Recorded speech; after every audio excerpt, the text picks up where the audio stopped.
Bien, Madame la Présidente, chère Mariam Radjavi, chers amis des Moudjahidines du peuple, Mesdames et Messieurs les élus, chers amis, je ne savais pas si je devais parler ou parler en premier.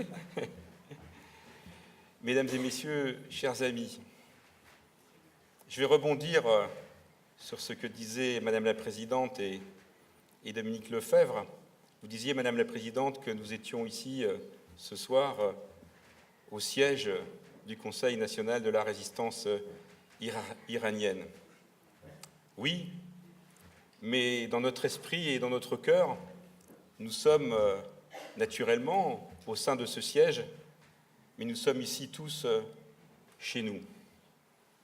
Chez nous parce que, on le disait aussi avec Sylvie, à chaque fois que nous venons, l'atmosphère, l'ambiance, la décoration donne un cachet, un aspect particulier.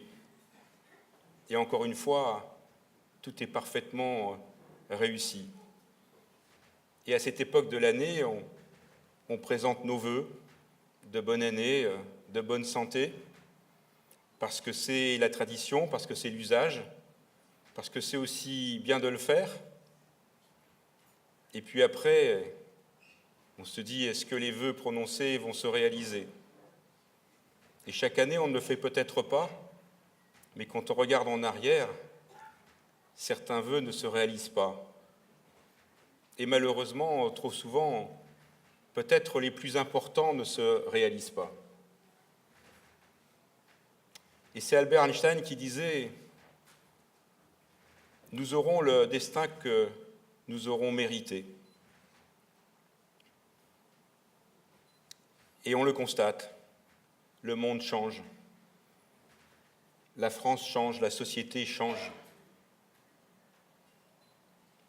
Et en ces jours de janvier 2017, en regardant en arrière vers 2016, et vous avez dit quels avaient été les aspects positifs pour le monde, pour l'Iran, avec Ashraf, avec la dénonciation, la mise au jour des massacres de 1988, eh bien, on peut tout de même être inquiet de ce qui va se passer. Dominique Lefebvre y a fait référence. Il y aura des élections en Iran, des élections présidentielles, elles n'auront d'élection que le nom. Il y aura des élections présidentielles, législatives et sénatoriales en France. Beaucoup de choses dépendront de ces élections. En tout cas, il convient naturellement de prononcer des souhaits de bonheur, de changement. Mais rien ne se fera de façon spontanée, de façon magique, si j'ose dire. Les choses seront celles que nous ferons. Et c'est là notre responsabilité. Je disais que nous étions venus plusieurs fois ici. Nous avons tous été à vos côtés à Villepinte.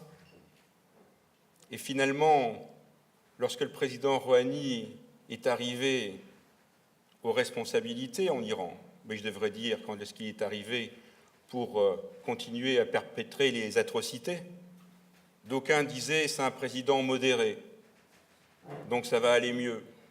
Finalement, c'est une bonne chose. Eh bien non, ce n'est pas une bonne chose. C'est la continuité.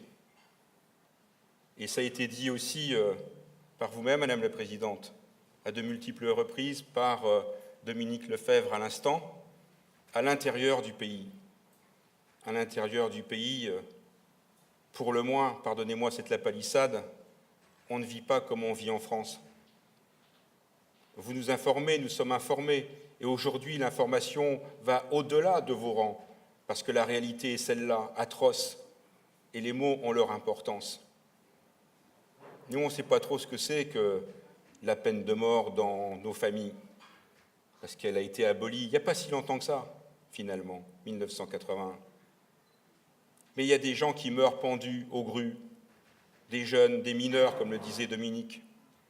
Il y a la police politique, il y a les bastonnades, il y a les gens avec les motos qui tape sur tout ce qui bouge. C'est ça la réalité en Iran.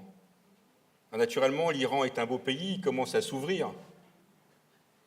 Mais je ne sais plus quelle était la formule. Mais on ne dîne pas avec le diable, même avec une longue cuillère, une longue fourchette, je ne sais plus comment on dit. Et c'est vrai qu'il faut conditionner certaines relations. Quand je dis conditionner, je ne sais pas si c'est le bon terme, nos relations, quelles qu'elles soient, notamment commerciales, économiques, avec l'Iran. J'étais au Japon il y a quelques semaines et il y avait des chefs d'entreprise qui revenaient d'Iran. Je me sentais mal à l'aise parce qu'on ne sympathise pas, quelles que soient les raisons, notamment économiques. On n'a pas le même comportement avec ces gens-là.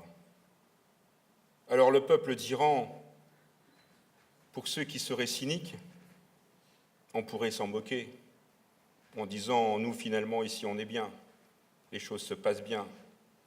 Si on n'a pas cette fibre humaniste, si on n'est pas un ami des droits de l'homme. Mais vous l'avez dit aussi tous les deux, si je puis vous interpeller comme cela. La paix dans le monde, la paix dans le Moyen-Orient, la paix en Syrie, la paix là où les gens se sauvent, parce que s'ils ne se sauvent pas, ils meurent, eh bien, elle dépend aussi de notre attitude par rapport au régime des mollahs. Et ça, il faut le dire haut et fort. Comme on avait dit que Rouhani n'était pas un modéré, eh bien, il faut dire que ce régime est un régime toxique à l'intérieur et à l'extérieur. C'est pour ça que nous sommes là. C'est pour ça que, comme l'a dit Dominique, c'est quelquefois difficile de répondre à certaines rencontres, à certains rendez-vous, surtout en ce mois de janvier. Mais pour rien au monde, nous aurions manqué ce rendez-vous. Et c'est pour ça qu'avec les amis qui sont autour de moi, qui vont parler après moi, eh bien, les maires de France, les élus de France, le comité des défenseurs et des amis d'Ashraf, nous serons toujours à vos côtés. Parce que le plus important, l'essentiel, le vrai combat, nous sommes là à vos côtés pour suppléer en quelque sorte, très modestement. C'est vous, Madame la Présidente, avec les Moudjahidines du peuple, qui êtes véritablement ceux qui feront en sorte que l'Iran redevienne un pays libre et pris de liberté et auquel, eh bien, nous attachons toute notre amitié.